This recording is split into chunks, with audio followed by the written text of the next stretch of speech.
प्रणाम दोस्तों, मैं अपने YouTube चैनल ज्योतिष साधना में आप सभी का स्वागत करता हूं। यह वीडियो लेकर मैं काफ़ी अंतराल के बाद उपस्थित हुआ हूं, परंतु अब से मेरा प्रयास होगा कि मैं जल्दी अपने चैनल पर वीडियोस अपलोड करूं। आज हम ज्योतिष की तो बात नहीं करने वाले, परंतु सनातन धर्म से जुड़ी एक ऐसी संस्था की बात आज हम करेंगे जिनकी छापी हुई किताबों के माध्यम से हिंदू धर्म भारत के एक दूर दराज बहुत घरों तक पहुंच पाया। मुझे विश्वास है कि आपके घर भी इस संस्था की छापी हुई एक किताब अवश्य ही होगी, यदि आप धार्मिक प्रवृत्ति के भारतीय हैं तो।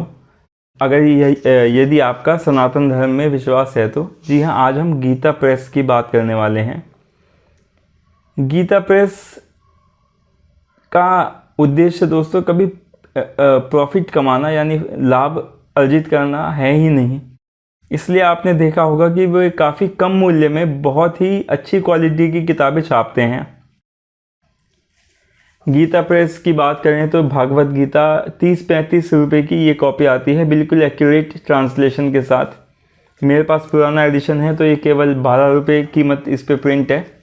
इसके अलावा यदि आप गीता प्रेस में छापी हुई हनुमान चालीसा की बात करें तो मात्र 3 रुपये में ये आपको मिल जाएगी। राम रक्षा स्तोत्र अभी प्रिंट हुआ है, ये 5 रुपये इसका जो है MRP है इस किताब का। सोचिए किसी की भी रीच में ये किताबें आ सकती हैं, ठीक है। इसके अतिरिक्त आप दुर्गा सप्तशती देखिए, ये 80 रुपीज़ MRP है। और सुंदरकांड आप देखिए 35 रुपीज़ MRP है। ये इनकी लेटेस्ट MRP है, कोई पुरानी नहीं है।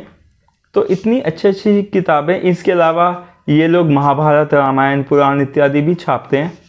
तो हिंदू धर्म का प्रसार करने में इनका जितना योगदान है, मुझे नहीं लगता पिछले 100 वर्षों में किसी भी और संस्था का या व्यक्ति का इतना योगदान रहा होगा। यह वीडियो दोस्तों गीता प्रेस के ऊपर ही है, उनके इतिहास के ऊपर।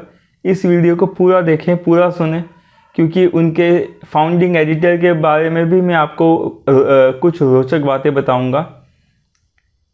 आप वीडियो पूरा सुनकर अपने घर परिवार वालों को बताएं गीता प्रेस का एक गौरवशाली इतिहास। अब मैं आपको बताता हूं गीता प्रेस पर वीडियो बनाने का विचार की उत्पत्ति मेरे अंदर कैसे हुई। मार्च में वर्ल्ड बुक फेयर ऑर्गेनाइज हुआ था दिल्ली में। वहाँ पर मैं स्टॉल नंबर 2 में घूम रहा था। वहाँ पर मैं क्या देखता हूँ कि एक स्टॉल पे बहुत ज़्यादा भीड़ एकत्रित थी। मैं गया उस स्टॉल के पास तो ये देखकर मन बहुत प्रफुल्लित हुआ कि वो स्टॉल गीता प्रेस गोरखपुर का था। उस समय दोस्तों कुछ नेताओं ने अपने जो है आप कह सकते हैं वेस्टेज इंटरेस्ट के चलते रामचरितमानस की आलोचना करने की कोशिश की थी। उसके जो दोहे में से रिप्रेजेंट करने की जो है उनके अटेम्प्ट्स थे। उनके कुछ राजनीतिक कारण होंगे, लेकिन उनके जो उन्होंने हमारे रामचरितमानस को मॉक किया था, उसने लोगों का उत्साह रामचरितमानस खरीदने के प्रति, यदि आप मेरा अनुभव जाने स्टॉल के अंदर, तो बढ़ा दिया था। लोग बहुत ही ज़्यादा मात्रा में रामचरितमानस खरीदने के लिए आ रहे थे गीता प्रेस के अंदर, जैसा मैंने अंदर जाकर देखा था।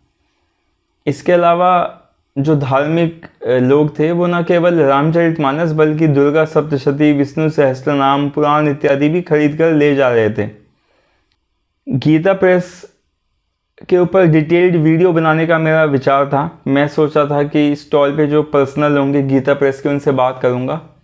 लेकिन गीता प्रेस के बाहर खड़े हो गए मुझे ये बात बहुत अच्छे से समझ में आ गई थी कि यहाँ इतनी भीड़ है कि डिटेल्ड वीडियो बना पाना पॉसिबल नहीं है।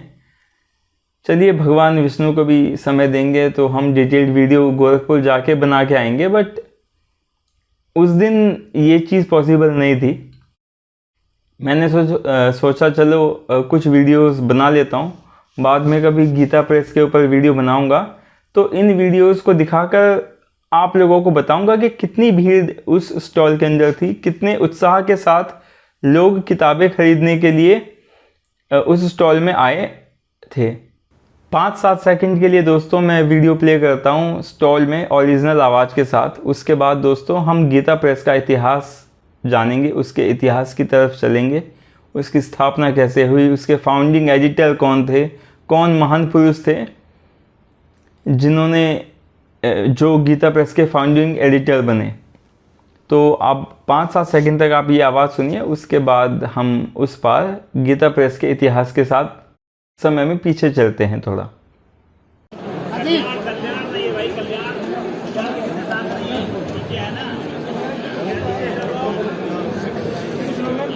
दोस्तों, गीता प्रेस की स्थापना 29 अप्रैल 1923 को स्वर्गीय श्री जयदयाल गोयनका जी ने की थी।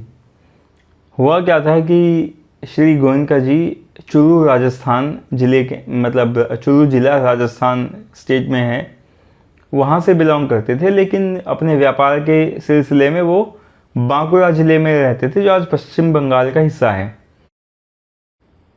उनका कॉटन, टेक्सटाइल, केरोसिन इत्यादि का काम था। वो अपने व्यापार के चलते कई जगहों का भ्रमण करते थे। खाली समय में वो भागवत गीता का सत्संग करते थे। वो ऑब्जर्व करते थे कि भागवत गीता की जितनी कॉपीज़ उनके सामने आती थी उन सभी में गलतियां थी, कोई वर्जन ऑथेंटिक नहीं था। एक बार वाणिक पब्लिकेशन हुआ करता था कोलकाता में, तो उसकी भागवत गीता माननीय स्वर्गीय श्री जेडी गोयनका जी के पास आई। उसमें गलतियां थी। वो भलमनसाई में सुझाव देने के लिए वाणिक पब्लिकेशन चले गए, बोले कि भाई आपकी भगवत गीता में गलतियां हैं, त्रुटियां हैं, इन्हें आप सुधारिए। तो पब्लिकेशन जो थी वाणिक पब्लिकेशन, उन्होंने कहा कि ऐसा है कि अगर आपको गलतियां लगती हैं इस वर्जन में, तो आप अपनी किताब छाप लीजिए। उन्होंने मॉकिंग टोन में कहा होगा। तो जेडी गोयनका जी जो थे, उनके दिमाग में आ गया कि चलो भैया, आप जैसा आपने कहा तथास्तु, हम अपनी ही किताब छाप लेंगे। तो ये निश्चय करके वो बाहर आ गए। अब छापने की जब बात आई तो उनके एक परम मित्र हुआ करते थे, घनश्याम दास जालान जी। उन्होंने कहा कि पब्लिकेशन हाउस आप गोरखपुर में रखिए, गोरखपुर से किताबों को छापिए। इसके लिए उन्होंने काफ़ी सहायता की। तय ये हुआ कि 10 रुपये प्रति माह के किराए पर एक बिल्डिंग ली गई और बोस्टन से मशीन मंगवा के प्रिंटिंग का काम शुरू किया गया। तो 1923 में दोस्तों गीता प्रेस प्रिंटिंग शुरू कर चुकी थी। 3 साल प्रिंट करने के बाद दोस्तों 1926 में एक 10,000 रुपये की कीमत का एक नई बिल्डिंग ली गई गोरखपुर के अंदर ही, जो आज भी गीता प्रेस का ऑफिस है। और कई नई मशीनें समय में कालांतर में मंगवाई गई, एडवांस प्रिंटिंग होती गई जैसे कि, तो मशीनें भी नई नई आती गई गीता प्रेस में। अब दोस्तों गीता प्रेस बहुत ही कम लागत मूल्य की किताबें जो है हमें प्रोवाइड करता है। हिंदू धर्म की किताबें, आप हिंदू धर्म के जो स्क्रिप्चर्स हैं वो बहुत कम मूल्य में प्रोवाइड करता है, क्योंकि इनका जो मोटिव है वो कभी पैसे कमाना है ही नहीं। ठीक है, इसके पीछे किसका सिद्धांत है? अब उन महान व्यक्ति को इंट्रोड्यूस करना बहुत आवश्यक हो गया है, जिन्हें आप कलयुग के हनुमान जी भी कह सकते हैं। कलयुग में जो हनुमान जी, साक्षात हनुमान जी होंगे, स्वर्गीय श्री हनुमान प्रसाद पोद्दार जी, वो गीता प्रेस के फाउंडिंग एडिटर थे। इनकी कहानी बड़ी रोचक है दोस्तों। इनकी कहानी सुन के आप सोचेंगे कि एक सबसे बड़े जो one of the biggest publishing house का जो फाउंडिंग एडिटर है, उसकी डेस्टिनी में क्या था और वो कर क्या रहा था। आइए अब स्वर्गीय श्री हनुमान प्रसाद पोद्दार जी की कहानी थोड़ी सुन लेते हैं। गीता प्रेस के फाउंडिंग एडिटर थे स्वर्गीय श्री हनुमान प्रसाद पोद्दार जी, जिनका नाम आपने गीता प्रेस की कई किताबों पर देखा होगा।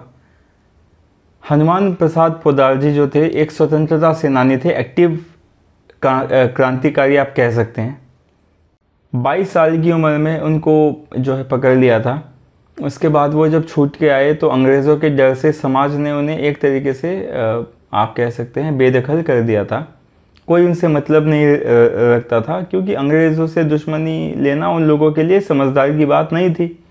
वो लोग इस थिंकिंग के होंगे कि भाई बिज़नेस करने तो शांति से, क्यों इनसे पंगे लेने। तो हनुमान प्रसाद पोद्दार जी एक नौकरी की तलाश में बॉम्बे चले गए। आप सोचिए, एक पब्लिकेशन जिसने ओवर 100 ईयर्स, नेक्स्ट 100 ईयर्स कई करोड़ किताबें बेची, उसका फाउंडिंग एडिटर एक नौकरी की तलाश में अनएम्प्लॉयड बॉम्बे पहुंच गया था। उसके पहले आपको ये जान लेना चाहिए कि हनुमान प्रसाद पोद्दार जी जेल क्यों गए थे, अंग्रेज़ों ने उन्हें पकड़ा क्यों था आखिरकार। 21 जुलाई 1916 को बंगाल में एक रेड करी, एक छापा मारा एक घर पे। वहाँ पे घनश्याम दास बिरला जी नहीं मिले।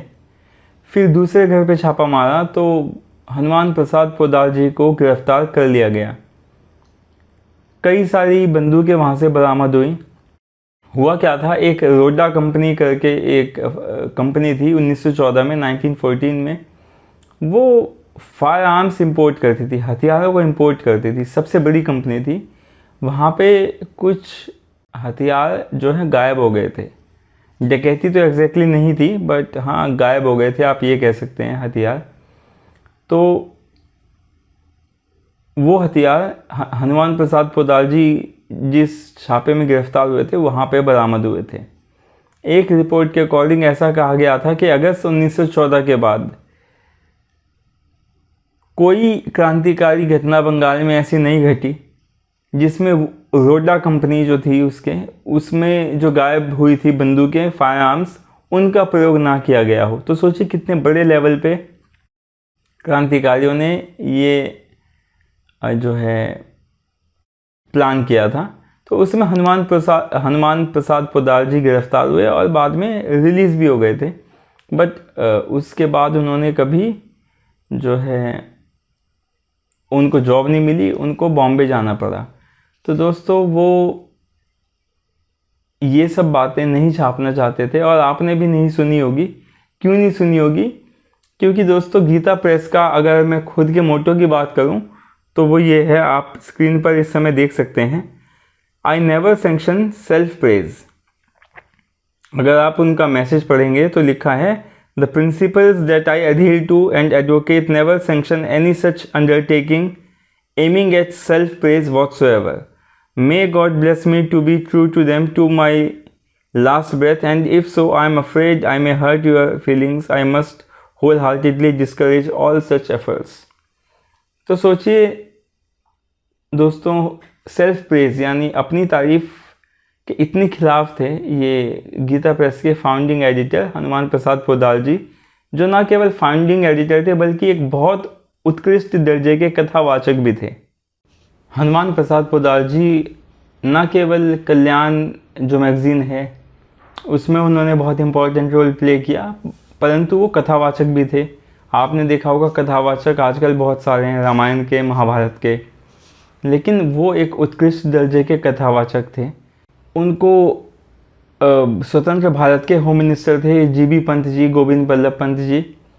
उन्होंने भारत रत्न देने की पेशकश भी की थी दोस्तों, परंतु उन्होंने भारत रत्न लेना अस्वीकार कर दिया था, जिसका कि एविडेंस आप अपनी स्क्रीन पर अभी देख सकते हैं। ये सब एविडेंस दोस्तों ट्विटर पे एक हैंडल है ट्रू इंडियोलॉजी, मैंने उनके जो है हैंडल से लिया है, तो उनका क्रेडिट भी आप यहाँ पे देख सकते हैं। आप उनके हैंडल पर भारत के इतिहास की बहुत सारी झलकियाँ जाकर देख सकते हैं ट्विटर पर। इनकी लिंक भी मैंने जो है यूट्यूब के इस वीडियो के डिस्क्रिप्शन में दी है, आप क्लिक करके उनकी प्रोफाइल पर जा सकते हैं। यदि आप इस पेज को ध्यान से पढ़ते हैं तो आप पाएंगे कि श्री हनुमान प्रसाद पोद्दार जी को न केवल भारत रत्न बल्कि अंग्रेज़ों ने नाइटहुड तक देने की पेशकश की थी, जो उन्होंने रिफ्यूट कर दी थी। तो हनुमान प्रसाद पोद्दार जी का बहुत बड़ा योगदान रहा है दोस्तों ये सब किताबें छापने में। गीता प्रेस अब तक कई करोड़ गीता, 2014 का एक नंबर बताएं तो 72 मिलियन गीता की कॉपीज़, यानी आपसे 7 साल पहले 7 करोड़ 20 लाख अप्रॉक्सीमेट नंबर है ये, गीता की कॉपीज़ वो लोग सेल कर चुके थे। इसके बाद दोस्तों कई बार आपने अफवाह सुनी होगी कि गीता प्रेस घाटे में, उसके नाम पे कई जगह दान भी मांगा जाता है। तो दोस्तों गीता प्रेस ने स्वयं ये स्पष्टीकरण दिया है कि वो घाटे में रन नहीं करते, उनको घाटा नहीं है। तो आप इधर उधर उनके नाम पे कहीं भी 1 रुपया दान मत दें। यदि आप गीता प्रेस की वास्तविक अर्थों में सहायता करना चाहते हैं तो आप उनकी किताबें जो हैं खरीदिए, उनकी किताबें खरीद कर पढ़िए, पढ़ाइए, अपने घर में रखिए, ताकि आपके बच्चे या हमारी नई जनरेशन इन किताबों को पढ़ सके। यही सब करके गीता प्रेस की किताबें खरीद के ही आप गीता प्रेस की सबसे बड़ी सहायता कर सकते हैं। यह बहुत बड़ी संस्था है दोस्तों, बहुत अच्छी, हिंदू धर्म के लिए इन्होंने बहुत काम किया है। और बुक फेयर में जितना यूथ आया था यहाँ इनको देखने, यूथ को देखकर मन बहुत आनंदित हुआ कि आजकल बच्चों में इतना धार्मिक उत्साह है कि ये सब किताबें खरीदते हैं, ढूंढते हैं, पढ़ते हैं। एक चीज़ और दोस्तों, गीता प्रेस अभी वेद नहीं छापती है।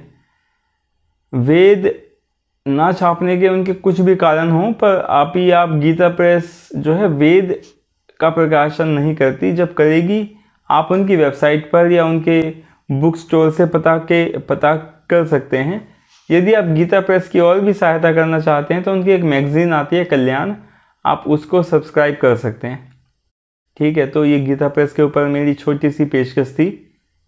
यदि आपको यह पेशकश पसंद आई तो कृपया मेरे चैनल को सब्सक्राइब करें, इस वीडियो को लाइक करें। यदि आप कोई फीडबैक देना चाहते हैं तो वो भी आप कमेंट के माध्यम से दे सकते हैं। अगले वीडियो में हम किसी ज्योतिष के विषय पर बात करेंगे। यह वीडियो देखने के लिए बहुत बहुत धन्यवाद। जय श्री राम दोस्तों, प्रणाम।